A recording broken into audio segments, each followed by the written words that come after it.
సంఘ సంస్కర్త, మొట్టమొదటి తెలుగు ఉపాధ్యాయుడు, మొట్టమొదటి ఉపాధ్యాయుడు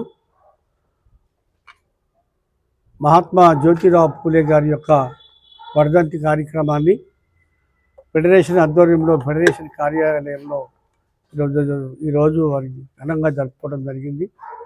ఈ సందర్భంగా మేము ఆ మహనీయుడి యొక్క ఆశయాలను కొనసాగిస్తామని, వారు బతుకున్న కాలంలో అనేకమైనటువంటి సత్యశోధక సమాజ్ అనేటువంటి సంస్థను స్థాపించి ఆ సంఘం ద్వారా అనేక మందికి విద్యాబోధన చేయించినటువంటి మహానుభావుడు. అదేవిధంగా బాలికలకు మొట్టమొదటిసారిగా పాఠశాలలు పెట్టినటువంటి మహానుభావుడు సావిత్రిబాయి పూలే అండ్ జ్యోతిరావు పూలే.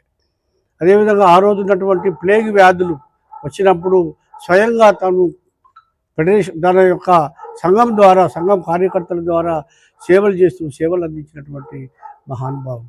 ఆ రోజు ఉన్నటువంటి ఈ అంతరాలకు వ్యతిరేకంగా, ఈ కుల మతాల వ్యత్యాసానికి వ్యతిరేకంగా, ఈ అణచివేతకు వ్యతిరేకంగా ప్రశ్నించినటువంటి తొలివి మా సంఘ సంస్కర్త మన పూలే గారు అని చెప్పి సందర్భంగా తెలియజేస్తున్నారు.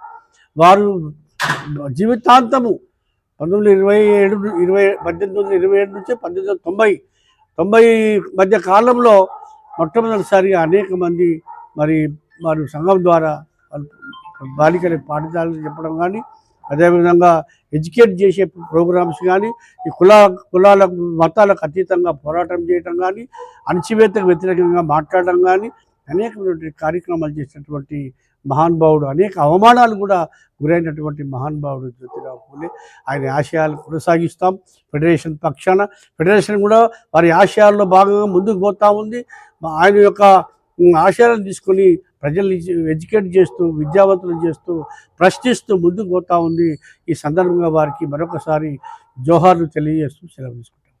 అనేక ముంగటికొచ్చి ఇదేంటయ్యా, తన కర్మకు తానేదో చనిపోతే పాపం ఆ చిన్న భార్యను తీసుకుపోయి అలా భయంకరంగా కాల్చివేయడం అనేది అనాగరికం అని చెప్పి కొంతమంది సంఘ సంస్కర్తలు రాజా రామ్మోహన్ రాయ్తో సహా ఆయన నాయకత్వంలో పనిచేస్తే, కొంత పోరాటం తర్వాత, అనేక ఉద్యమాల తర్వాత, అనేక ప్రాణత్యాగాల తర్వాత వారికి అది తప్పింది. సతీ సాగమనం బంద్ అయింది. కానీ కండిషన్ పెట్టింది, ఒకవేళ భర్త చనిపోయిన భార్య కనుక ఉంటే ఆమె బయటికి వెళ్ళడానికి వీల్లేదు, ఇంట్లో నుంచి బయటకు రావడానికి వీల్లేదు, గుండు కొట్టియాలి, అంధవికారంగా తయారు చేయాలి, తెల్ల బట్టలు వేయాలి. ఇప్పటికి మనము చూస్తూ ఉంటాం, ఎవరైనా భర్త చనిపోతే ఆ కార్యక్రమం అయిన రోజున తెల్ల బట్టలు వేసుకొని తల నిండా ఇట్లా కళ్ళు కనబడకుండా కూడా అది వేసుకొని ఈ రోజుకి ఆ ఆచారం కొనసాగుతా ఉంది. అంటే ఆమె ముఖం చూస్తే అరిష్టమైనటువంటి ఒక దుర్మార్గమైనటువంటి వ్యవస్థ ఆ రోజు ఉండేది.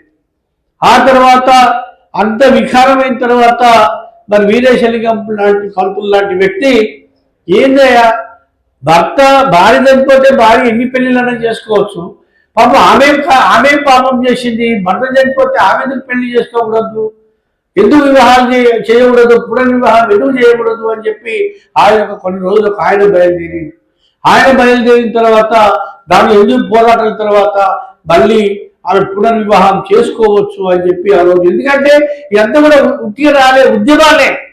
ఇప్పుడు ఫెడరేషన్ చేస్తున్న ఉద్యమమే, ప్రశ్నించేది ఉద్యమమే. ఎందుకయ్యా మంటలల్లా ప్రశ్నే కదా, ఎందుకు ఆయన బాల్య వివాహం చేయాలి, చిన్నపిల్లలకి ఎందుకు చేయాలి, 30 ఏళ్ళ మొగోడికి 3 ఏళ్ళ పిల్లలు కూడా చేసేదని చెప్తా ఉన్నాను. ఇది ఎంత దుర్మార్గం. పెళ్ళి అంటే ఒక 2 జంటలు 2 మనసులు కలయిక కదా. మరి ఇట్లాంటి దాన్ని మీరు ఏం తెలియని అమాయకత్వంలో మీరు పెట్టడం ఏంటి అని చెప్పి బయలుదేరితే అప్పుడు ఉన్నటువంటి సమాజం వాళ్ళను చిత్రహింసలు పెట్టింది. అట్లనే మహాత్మా పూలే కూడా చదువుకున్న తర్వాత ఆయనకి ఎందుకు వచ్చింది అంటే, ఆయన క్లాస్మేట్ ఫ్రెండ్లీ వివాహం జరిగింది. వివాహానికి అతను పిలిచిండు.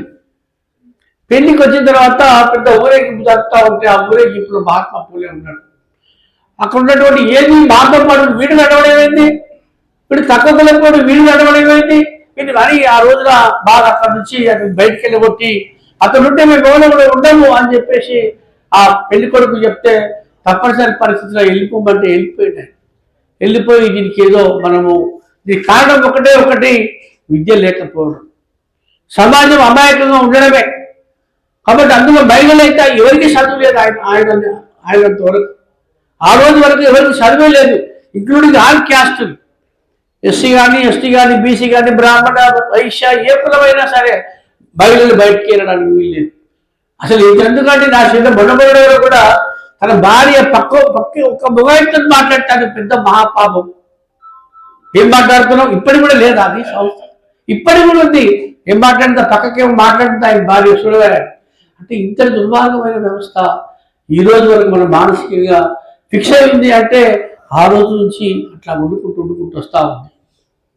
కాబట్టి బాలికలు బయటికి వెళ్ళడం ఏంటి అంటే లేదు బాలికలు చదువుకోవాల్సింది, బాలికలు చదువుకోవాలి. బాలికలు చదువుకుంటే, అమ్మాయిలు చదువుకుంటేనే ఇల్లు బాగుపడుతుంది, తన కుటుంబం బాగుపడుతుంది, తన పిల్లలు బాగుపడుతుంది ఆలోచించిన మహానుభావుడు మహాత్మా జ్యోతిరావు ఫులే. మరి ఎట్లా అసలు మొగల్లో ముఖం చూసేదే చాలా కష్టం, ముఖంలో ముఖం పెట్టి మాట్లాడంటే చాలా కష్టం. అటువంటి పరిస్థితుల్లో ఆయన చెప్తే ఎవరు వస్తారు అని చెప్పి తన భార్య సావిత్రిబాయికి చదువు చెప్పి ఆమెను తయారు చేసి ఆమె ద్వారా బండి పెట్టిస్తారు. అమ్మాయిలకే చదువు చెప్పు నువ్వు అని చెప్తే ఆమె కూడా అనేకమైనటువంటి అవమానాలు గురి చేసింది. ఒక బడి పెడితే ఆ బడికి ఆడికి పోతా ఉంటే ఆమె మీద పెండ రాళ్ళు రప్పలేసి కొట్టి దుమ్ము పోసి నా మీద వచ్చి అడుగుతున్నాను, అయ్యా మరి నేను ఇట్లా పోతున్నా చెప్తా ఉన్నా, మరి నా పరిస్థితి ఇది, నా మీద అంతా బట్టలన్నీ ఖరాబ్ చేస్తా ఉన్నట్టే. ఏం పర్వాలేదు, పోతాం ఒక ఎక్స్ట్రా సీరియస్ తీసుకొని పో, ఒక డ్రెస్ తీసుకొని పోయి మళ్ళీ మార్చుకొని మళ్ళీ వచ్చేటప్పుడు మళ్ళీ సేమ్ అదే పరిస్థితి.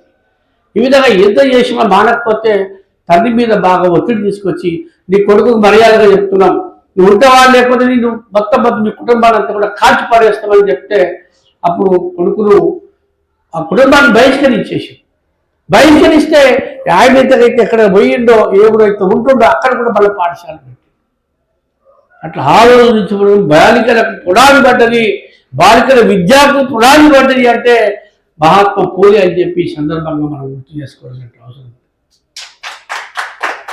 అనేకమైన